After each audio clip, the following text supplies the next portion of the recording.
Open talk के आज के इस एपिसोड में आप सबका स्वागत है।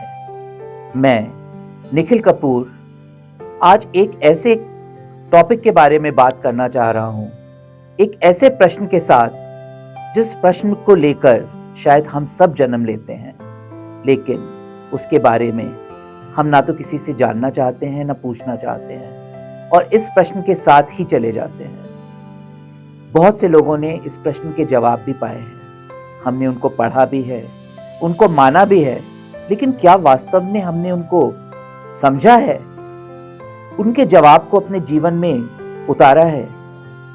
शायद नहीं। और ये प्रश्न है धर्म पे। जी हाँ, धर्म वास्तव में क्या है? कभी सोचा है आपने?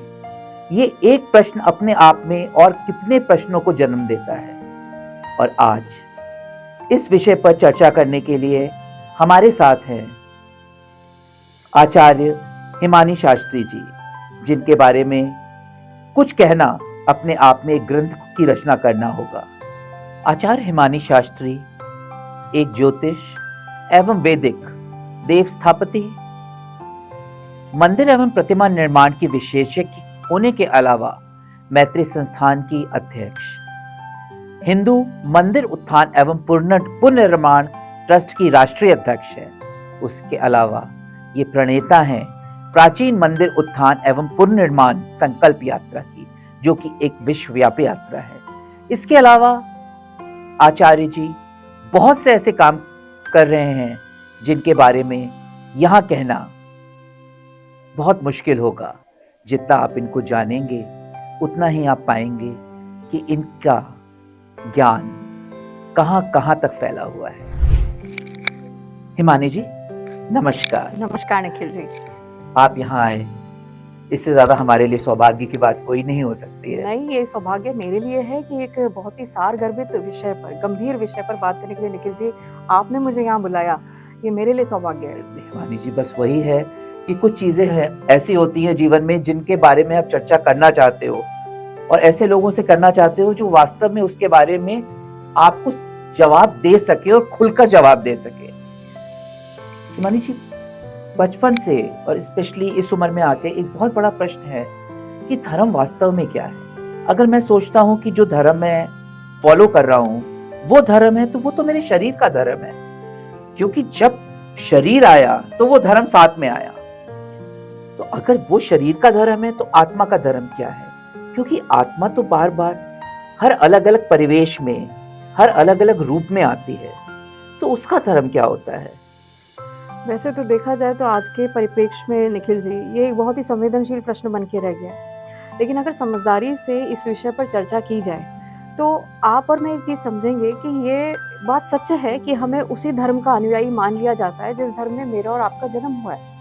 हमें एक बाध्यता दे दी जाती है कि तुम्हें वो ही मानना है जिस जगह पे आपका जन्म हो चुका, किसी भी धर्म में, जहाँ भी हिंदू है, इस्लाम है, सनातन है, जैन है, बौद्ध धर्म है, कोई से भी धर्म आप उठा लीजिए। परिवार का दबाव, हमारे आसपास के एनवायरनमेंट, वातावरण का दबाव ये रहता है कि आप इसी धर्म को फॉलो कीजिए। लेकिन आप कभी सोच के देखिए कि हमारा जो इतिहास है, मानव का जो इतिहास है, जब ये कुछ भी नहीं था, जब मनुष्य बोलना भी नहीं जानता था, उस समय कौन सा धर्म था यहाँ पे? हमारा सबसे पहला धर्म होता है हमारी शारीरिक ज़रूरतों को पूरा करना, हमारे शरीर को जीवित रखना, उसे सुचारू स्वस्थ रखना। तो अब यहाँ तो धर्म की परिभाषा ही समाप्त हो जाती है। लेकिन हम कहते हैं कि साहब क्योंकि मनुष्य ने एक विकसित दौर पूरा मतलब ये मान लीजिए एक लंबी यात्रा कर ली है हमने, तो जब ये यात्रा कर ली है तो हम लोग जातियों में बट गए, हम लोग अलग अलग धर्मों में बट गए, हम रंगों में बट गए। तो ये विकास है। एग्जैक्टली। तो ये एक बड़ा अजीब सी परिस्थिति बन गई है मेरे और आपके सामने कि अगर हम बहुत गंभीरता से इस प्रश्न को रखते हैं या इस गंभीरता से इसके समाधान पे चर्चा करते हैं तो जाने अनजाने हमें विरोध का सामना करना पड़ रहा है। जाने अनजाने क्या करना ही पड़ता है। बिल्कुल। और अगर आत्मा की बात कहें तो आत्मा का तो कभी ना कोई रंग होता है और ना ही कोई धर्म होता है। और बिफोर वी स्टार्ट यहाँ पर से जो हम बातचीत शुरू कर रहे हैं निखिल जी, मैं आपको और आपके व्यूवर्स को एक रिक्वेस्ट करना चाहूँगी कि ये व्यक्तिगत विचार है मेरा किसी भी विषय से, किसी ग्रंथ शास्त्र के रेफरेंस में मैं कोई बात नहीं कहूँगी, क्योंकि उससे फिर वो एक अन्यथा हाँ, बिकॉज नई हम बात यहाँ पे निकल बात सकती भी है। इसीलिए कर रहे हैं कि हम एक आम इंसान के हिसाब से किसी एक पर्टिकुलर जाति के हिसाब से बात नहीं कर रहे, बिल्कुल एक नहीं। इंसान होने के नाते हम ये जानना चाहते हैं। Right, right. जहाँ तक धर्म की बात है, हम सबसे पहले ये देखते हैं कि धर्म उसे मान लिया गया है जो जन्म से जुड़ा हुआ है। मेरा और आपका जन्म जिस धर्म में हुआ, वो ही हमारा धर्म है। अब रीति, नीति, कर्तव्य, अधिकार सभी उस धर्म के इर्द-गिर्द आ जाते हैं। लेकिन अगर उन सब से उठकर हम देखें, मैं और आप देखें, तो मनुष्य का सबसे पहला धर्म होता है अपने प्राणों की रक्षा करना, अपने शरीर की रक्षा करना, यानी उसको स्वस्थ रखना।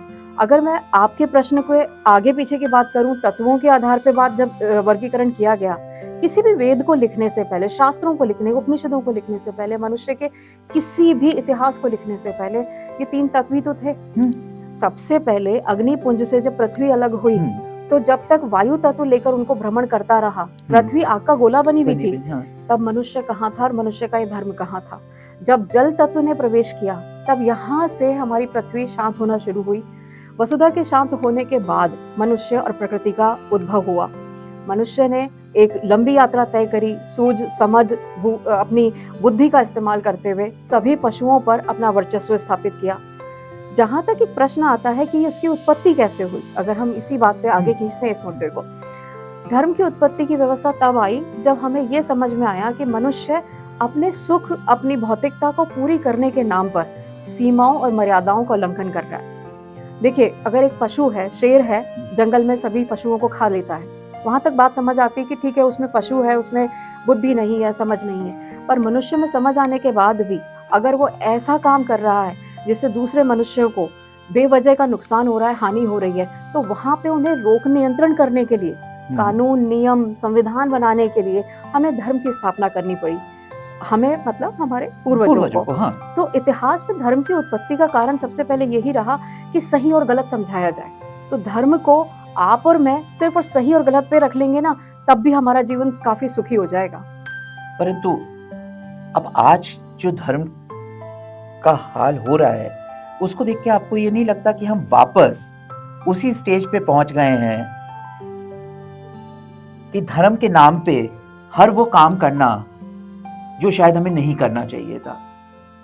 हम कट्टरता का विरोध करते करते कट्टर हो रहे हैं, ये आप समझ लीजिए। बिल्कुल सही बात कह रहे हैं। ये बिल्कुल समझ लीजिए कि ठीक है कि हमने बहुत अत्याचार सहे, ये भी सच है कि हमने एक लंबे समय तक किसी व्यक्तिगत मुद्दे को नहीं लेते अपन बीच में यहाँ पे, लेकिन हाँ फिर बोलूंगी कि बहुत ज्यादा किसी का जब दबाया जाता है ना ऊर्जाओं को, जैसे मुगलों ने हम पे आक्रमण किए, अंग्रेजों ने हम पर आक्रमण किए, ये सारे आए और फिर हम लोगों ने विरोध करना शुरू किया, तो हमें आदतन विरोध करते करते अपने विरोधी जैसे ना हो जाएं। ये एक देखने वाली बात है, क्योंकि ये बड़ी दिलचस्प है। ह्यूमन साइकोलॉजी भी इसके बारे में कहती है कई बार शत्रुता बहुत लंबी चल जाती है तो आप स्वयं शत्रु जैसे हो जाते हैं। और यही हमको ध्यान रखना है कि हम वो रहें जो एक्चुअली में हमें बना के भेजा गया था।